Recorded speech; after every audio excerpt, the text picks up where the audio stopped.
गुरुदेव, बहुत से लोग ये समझना चाहते हैं कि प्रेत होता क्या है और हमें कैसा दिखता है, या वो हम उसको कैसे महसूस कर सकते हैं। तो आप भी इसके प्रति एक निर्णय भाव, क्योंकि हमने कई ऐसे दरबार देखे हैं जिसमें लोग दरबार नहीं, वहां पाखंड मचा रहे हैं। गुरुदेव, बहुत सारे भक्तों के प्रति एक संशय रहता है कि इस संसार में शक्ति है या नहीं है। बहुत से भक्त क्या करते हैं कि मूर्ति पूजा को खंडित मानते हैं। तो आप बड़े ही निर्णय के अनुसार आप लोगों को भी इस विषय पर जानकारी अवश्य प्रदान करें। देखो, मूर्ति का जो खंडन है वो मूर्ख लोग ही करते हैं, क्योंकि मूर्ति तो हमारे आदि अनादि पूर्वजों की है, जिन्होंने भगवान की तरह हमारे लिए काम किए हैं, संसार के लिए काम किया है, ब्रह्मांड के लिए काम किया है, परोपकार करके अपना जीवन उच्च बनाया है। तो प्रतिमाओं को हम इसलिए पूजते हैं क्योंकि सनातन में पितृ पूजा है। यहाँ पितरों को भगवान की नाई माना जाता है, तो हम अपने पितृ पूजा को मानते हैं। और जो व्यक्ति अपने बड़ों को नहीं मानता, अपने पूर्वजों को, अपने पितरों को नहीं मानता, उस व्यक्ति का जीवन अंत हो जाता है, उसका 2-3 पीढ़ी के बाद अंत हो जाता है।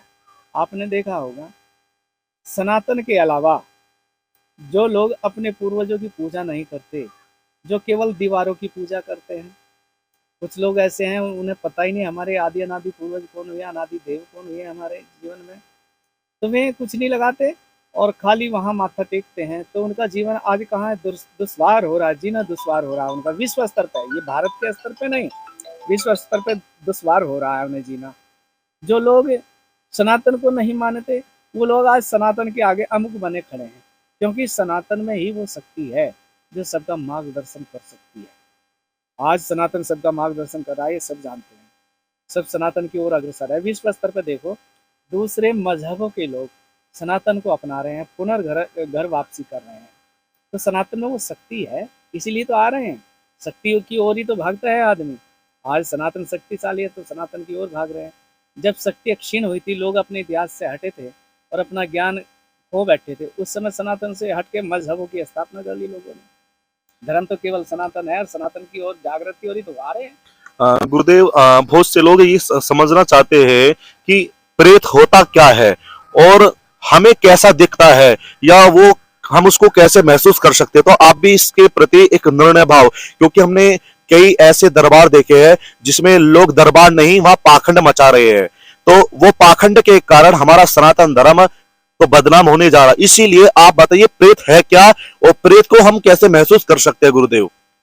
देखो, जहाँ तक प्रेत की बात है, आप एक कमरा बंद करें और उसमें एक झरोका लगाएं दिन के अंदर, जो छोटा सा छिद्र हो, उस छिद्र पे अपना ध्यान लगाएं, तो उसमें जो प्रकाश आता है, उस प्रकाश में आत्माएं चमकती हैं जो हमारे वायुमंडल में होती हैं। जिनका शरीर नहीं है, वे शरीर को धारण करने के लिए किसी शरीर में प्रवेश कर जाते हैं। आज विज्ञान के तौर से मैं आपको बताऊं, जिसे हम आज प्रेत कहते आ रहे हैं, वे बीमारी आई हैं सही रूप से, तो क्योंकि जिसे आज विज्ञान पोल्यूशन बता रहा है, ये पहले भी था, आज भी है, आने वाले कल में भी रहेगा।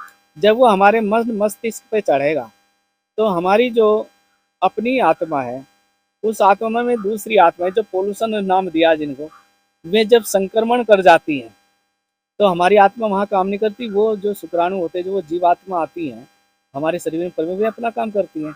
वो जो दिखाती हैं वो हम देखते हैं, जो वो बोलना चाहती है वो हम बोलते हैं, इसी प्रेत कहते हैं। इसे तो भले ही नाम दूसरा दे दिया गया हो, नहीं तो साइंस भी मानता है और पुरातन भी मानता है, वर्तमान भी मानता है, भविष्य भी मानेगा, प्रेत तो होता है। आप देखो ध्यान से, लेंस के द्वारा देखो, वायुमंडल में आत्माएं घूमती चलती दिखाई देती हैं। जी, और हमारे गुरुदेव ने आज बहुत अच्छी जानकारी आप सबको दी है।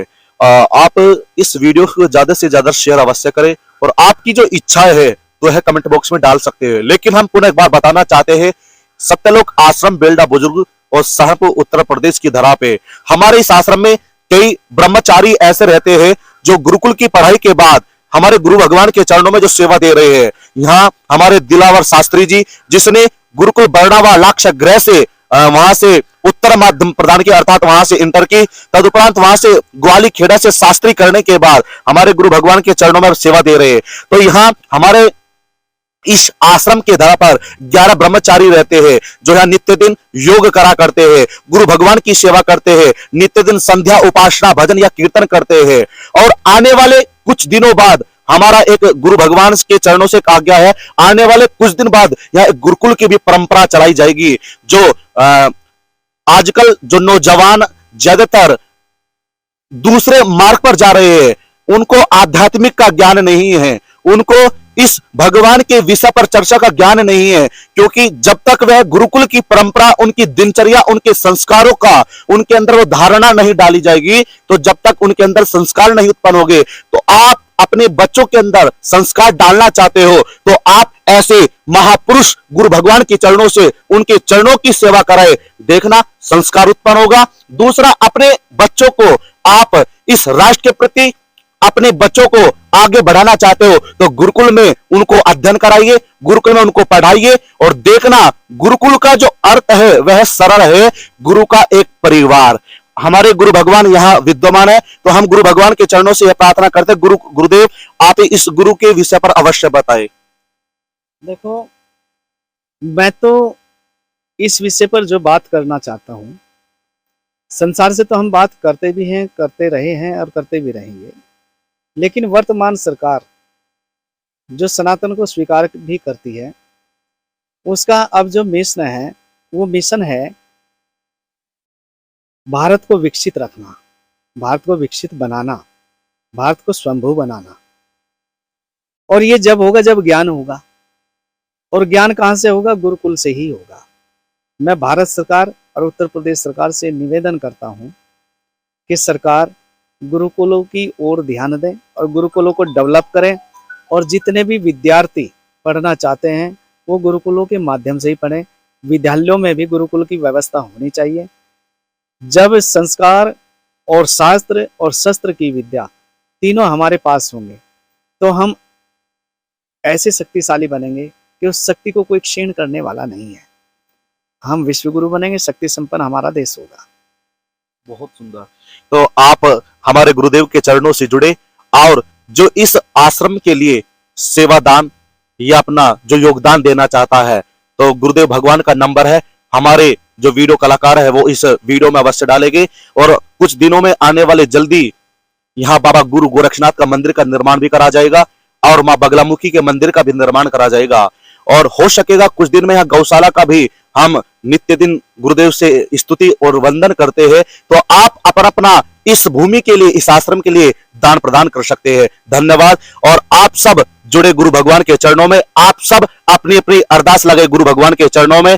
आप सभी का इस आश्रम में वेलकम है, स्वागत है, अभिनंदन है। परम पूज्य गुरुदेव भगवान की जय हो।